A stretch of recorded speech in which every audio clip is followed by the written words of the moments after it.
In today's video, I am going to teach you how to delete a job in Jobber.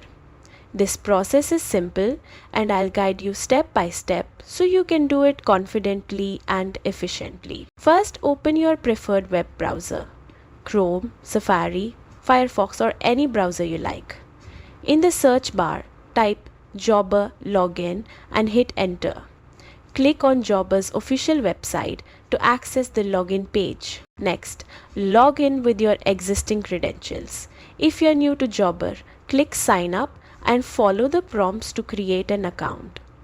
This process is straightforward and quick. Once logged in, locate the job you want to delete. You can find it either through your schedule or by navigating to the client's profile. Choose whichever method feels easiest for you. When you've found the job, click on it to open the detailed view. Look for the Edit or More Actions button. These will give you further options for managing the job. Within these options, locate the Delete Job button. It's usually at the bottom left corner of the page or within the drop-down menu. Before you proceed, Jobber will prompt you to confirm the deletion.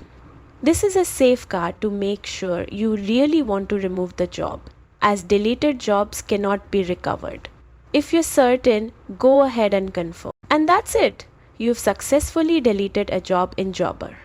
Regularly managing and cleaning up jobs can help keep your workspace organized and efficient. Thanks for watching. Don't forget to like and subscribe for more helpful Jobber tutorials.